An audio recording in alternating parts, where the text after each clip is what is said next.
So നിങ്ങൾ ഒരു iPhone യൂസറാണെങ്കിൽ കഴിഞ്ഞ ദിവസം ഡൽഹി ടു കേരള ഞാനൊരു ട്രിപ്പ് നടത്തിയപ്പോഴാണ് ആക്ച്വലി ഐഫോൺ യൂസേഴ്സ് എങ്ങനെയാണ് ഡിവൈസ് ചാർജ് ചെയ്യുന്നത്, പ്രത്യേകിച്ചും പവർ ബാങ്കിൻ്റെ യൂസേജ് ഏത് രീതിയിൽ ഈ ഒരു ട്രാവലിംഗ് ഒക്കെ ചെയ്യുമ്പോൾ നമുക്കറിയാം തീർച്ചയായിട്ടും കൂടുതലും നമ്മൾ ഇതുപോലത്തുള്ള പവർ ബാങ്കുകളെയാണ് ഡിപ്പെൻഡ് ചെയ്യുന്നത്. പ്രത്യേകിച്ച് ട്രാവൽ ചെയ്യുമ്പം നമ്മൾ പവർ ബാങ്ക് യൂസേജിൽ ശ്രദ്ധിക്കേണ്ടതായിട്ടുള്ള കുറച്ച് കാര്യങ്ങളും അതോടൊപ്പം തന്നെ മാക്സേഫ് എനേബിൾഡ് ആയിട്ടുള്ള ഏറ്റവും ബഡ്ജറ്റ് ഫ്രണ്ട്ലി ആയിട്ട് നമുക്ക് അവൈലബിൾ ആയിരിക്കുന്ന ഒരു പവർ ബാങ്കിനെ പറ്റിയാണ് ഞാനത് ഈ ഒരു വീഡിയോയിലൂടെ ഡിസ്കസ് ചെയ്യുന്നത്. ഒന്നാമത്തെ കാര്യം ഐഫോണിൻ്റെ ബാറ്ററി ഹെൽത്ത്.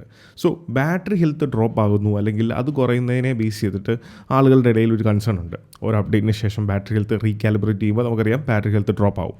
സോ ഈ ബാറ്ററി ഹെൽത്തിനെ ഏറ്റവും കൂടുതൽ അഫക്റ്റ് ചെയ്യുന്ന ഒരു കാരണം എന്ന് പറയുന്നത് കണ്ടിന്യൂസ്ലി വല്ലപ്പോഴും അല്ല കണ്ടിന്യൂസ്ലി ഉള്ള പവർ ബാങ്ക് യൂസേജാണ്. ട്രാവൽ ചെയ്യുമ്പോൾ പ്രത്യേകിച്ച് നമുക്ക് പവർ ഔട്ട്ലെറ്റ് ഒന്നും അവൈലബിൾ അല്ല എന്നുണ്ടെങ്കിൽ തീർച്ചയായിട്ടും നമുക്ക് പവർ ബാങ്ക് യൂസ് ചെയ്യുക എന്നുള്ളൊരു ഓപ്ഷൻ മാത്രമേ അവിടെ ഉണ്ടാകത്തുള്ളൂ. അതുകൊണ്ട് തന്നെ ഏത് പവർ ബാങ്ക് ആണെങ്കിലും നിങ്ങൾ കണ്ടിന്യൂസ്ലി പവർ ബാങ്ക് യൂസ് ചെയ്ത് ചാർജ് ചെയ്യാതെ ഇരിക്കുക. അത് ബാറ്ററി ഹെൽത്തിനെ ലോങ് ടേമിൽ അഫക്റ്റ് ചെയ്യും. നോർമലി ഐഫോൺ ബാറ്ററി ഹെൽത്ത് എന്ന് പറയുന്നത് നമുക്കൊരു റീപ്ലേസിൻ്റെ ആവശ്യം വരുന്നത് 2 അല്ലെങ്കിൽ 2.5 വർഷം കഴിയുമ്പോഴാണ്. എന്നാൽ അവിടെ ഒരു പവർ ബാങ്ക് നമ്മൾ കണ്ടിന്യൂസ്ലി ചാർജ് ചെയ്യാൻ വേണ്ടി നമ്മുടെ ഫോണിന് യൂസ് ചെയ്യുന്നുണ്ടെങ്കിൽ ഈ ടൈം ലൈൻ പിന്നെയും കുറയും. ഈ 2-2.5 എന്നുള്ളത് പെട്ടെന്ന് ഒരു 2 വർഷത്തിന് താഴേക്കാവും. ഇങ്ങനെ ബാറ്ററി ഡീഗ്രേഡ് സംഭവിക്കുമ്പം നമ്മൾ നേരിടുന്ന 2-3 കാര്യങ്ങൾ. ഒന്ന്, ഡിവൈസിൻ്റെ പെർഫോമൻസിനെ വളരെ ക്രൂഷ്യലായിട്ട് അത് ബാധിക്കും. അതായത് നിലവിൽ പല യൂസേഴ്സും ഓൾറെഡി ഫേസ് ചെയ്യുന്ന ഒരു പ്രോബ്ലം ആകും. ഫോൺ യൂസ് ചെയ്തുകൊണ്ടിരിക്കുമ്പം ഓട്ടോമാറ്റിക്കലി അങ്ങ് ഷട്ട് ഡൗൺ ആവുക.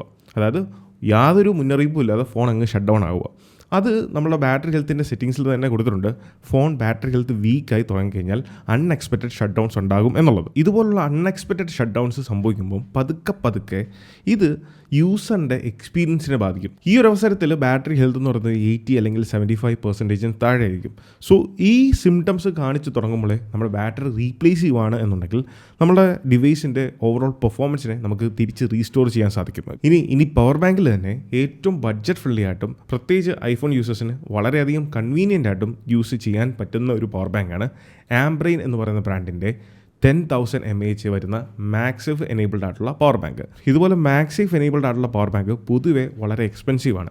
എന്നാൽ ഫ്ലിപ്കാർട്ടിൽ കറൻ്റ്ലി ഇപ്പോൾ ഒരു സെയിൽ നടപ്പുണ്ട്. അതിൽ വളരെ ലോവസ്റ്റ് പ്രൈസിൽ നമുക്ക് ഈ ഒരു പവർ ബാങ്ക് സ്വന്തമാക്കാൻ സാധിക്കും. ഇനി ഈ ഒരു പവർ ബാങ്കിൻ്റെ പ്രത്യേകതകൾ എന്താണ്, എന്തൊക്കെ കാര്യങ്ങൾ നമ്മൾ യൂസ് ചെയ്യുമ്പോൾ ശ്രദ്ധിക്കണം. ഒന്ന്, ഇതിൽ യൂസ് ചെയ്തിരിക്കുന്ന ബാറ്ററി ടെക്നോളജിയാണ്. പൊതുവെ മിക്ക പവർ ബാങ്കിലും നമ്മൾ കാണുന്നത് യൂഷ്വലി ഉള്ള ലിഥിയം അയോൺ ബാറ്ററീസാണ്. പക്ഷേ ഇതിൽ ലിഥിയം പോളിമർ ബാറ്ററി ടെക്നോളജിയാണ് യൂസ് ചെയ്തേക്കുന്നത്. ലിഥിയം പോളിമർ ബാറ്ററീസിൻ്റെ അഡ്വാൻറ്റേജ് എന്ന് പറയുന്നത് വളരെ സേഫ് ആണ് എന്നുള്ളതാണ്. അതോടൊപ്പം ലോങ് ലാസ്റ്റിംഗ് ലൈഫ് സൈക്കിൾ ഈ ഒരു ബാറ്ററീസ് പ്രൊവൈഡ് ചെയ്യുന്നുണ്ട്. അതായത് ഏകദേശം 2000 to 3000 സൈക്കിൾ കൗണ്ട്സ് ആണ് ഈ ഒരു ബാറ്ററീസിൻ്റെയൊക്കെ ലൈഫ് സ്പാൻ എന്ന് പറയുന്നത്. അതോടൊപ്പം തന്നെ ഇതിൽ നോൺ ടോക്സിക് സബ്സ്റ്റൻസുകളുടെ ഉപയോഗം കുറവായതുകൊണ്ട് തന്നെ ഇക്കോ ഫ്രണ്ട്ലിയാണ്. ആൻഡ് കൊബാൾട്ട്, നിക്കൽ പോലുള്ള സബ്സ്റ്റൻസുകൾ യൂസ് ചെയ്യാത്തതുകൊണ്ട് തന്നെ കോസ്റ്റ് എഫക്റ്റീവുമാണ്.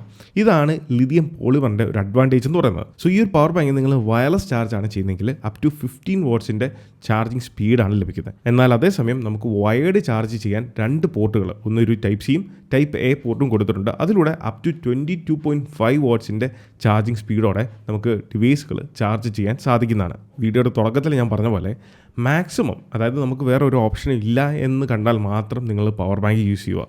ഇനി പവർ ബാങ്ക് യൂസ് ചെയ്യുന്നുണ്ടെങ്കിൽ അതിൽ വയർലെസ് ചാർജ് ചെയ്യുന്നത് അത്രയ്ക്കും വേറെ ഓപ്ഷൻസ് ഇല്ലാതെ വരുമ്പോൾ മാത്രം യൂസ് ചെയ്യുക. അല്ലാത്ത പക്ഷം നിങ്ങൾ വയേർഡ് ചാർജ് തന്നെ ചെയ്യുക. കാരണം എന്താണെന്ന് വെച്ചാൽ ഇപ്പോൾ നമ്മൾ മാക്സേഫ് ചാർജ് ചെയ്യുമ്പോൾ അല്ലെങ്കിൽ വയർലെസ് ചാർജ് ചെയ്യുമ്പം നമ്മുടെ ഫോണും ആ കോയിലും തമ്മിലുള്ള കോൺടാക്റ്റ് വരുമ്പം അവിടെ തെർമൽ ത്രോട്ട്ലിംഗ് സംഭവിക്കും. അതായത് ഫോൺ ഹീറ്റ് ആവും. ഇങ്ങനെ ജനറേറ്റ് ചെയ്യുന്ന ഹീറ്റ് നമ്മളുടെ ബാറ്ററിയുടെ ഹെൽത്തിനെ നല്ല രീതിയിൽ ബാധിക്കും. എന്നുള്ളത് കൊണ്ടാണ് മാക്സിമം നമ്മൾ പവർ ബാങ്ക് ഉപയോഗിച്ച് ഫോണുകൾ ചാർജ് ചെയ്യുമ്പം വയേർഡ് ചാർജ് കൂടുതൽ പ്രിഫർ ചെയ്യുക. വേറെ കേബിളോ കണക്ഷൻസോ ഒന്നും ഇല്ല എന്നുണ്ടെങ്കിൽ മാത്രം, അങ്ങനെയുള്ള സിറ്റുവേഷൻസിൽ മാത്രം മാക്സേഫ് അല്ലെങ്കിൽ വയർലെസ് ചാർജിങ് പ്രിഫർ ചെയ്യാവുള്ളൂ. ആൻഡ് ഇതിൽ ലിഥിയം പോളിമർ ബാറ്ററി ഉപയോഗിച്ചിരിക്കുന്നതുകൊണ്ട് തന്നെ കമ്പയറിംഗ് ടു മറ്റ് 10,000 mAh പവർ ബാങ്ക് ഇതിൻ്റെ സൈസ് ആൻഡ് ഡിസൈൻ അല്ലെങ്കിൽ വെയിറ്റ് എന്ന് പറയുന്നത് വളരെ കുറവാണ്. ആൻഡ് ഓവറോൾ ആംബ്രെയിൻ എന്ന് പറയുന്ന ബ്രാൻഡ് ബ്യൂറോ ഓഫ് ഇന്ത്യൻ സ്റ്റാൻഡേർഡ്സിൻ്റെ സർട്ടിഫിക്കറ്റ് ഒക്കെ ലഭിച്ചിട്ടുള്ള ഒരു ബ്രാൻഡ് തന്നെയാണ്. അവർക്ക് നിരവധി ചാർജിങ് ആക്സസറീസും കേബിൾസും ഒക്കെ അവൈലബിൾ ആണ്. സോ ഈ ഒരു പവർ ബാങ്ക് നിങ്ങൾക്ക് പർച്ചേസ് ചെയ്യാൻ താല്പര്യമുണ്ട് എന്നുണ്ടെങ്കിൽ താഴെ ഡിസ്ക്രിപ്ഷനിൽ ഞാൻ ഫ്ലിപ്കാർട്ട് ലിങ്ക് കൊടുത്തിട്ടുണ്ട്. സോ നിലവിൽ ഫ്ലിപ്കാർട്ടിൽ ഒരു സ്പെഷ്യൽ ഓഫർ നടപ്പുണ്ട്. സോ ഈ ഒരു പ്രൈസിന് ഈ ഒരു പവർ ബാങ്ക് വെർത്താണ്. So do check it out. താഴെ ഡിസ്ക്രിപ്ഷനിൽ ഞാൻ ലിങ്ക് കൊടുത്തിട്ടുണ്ട്.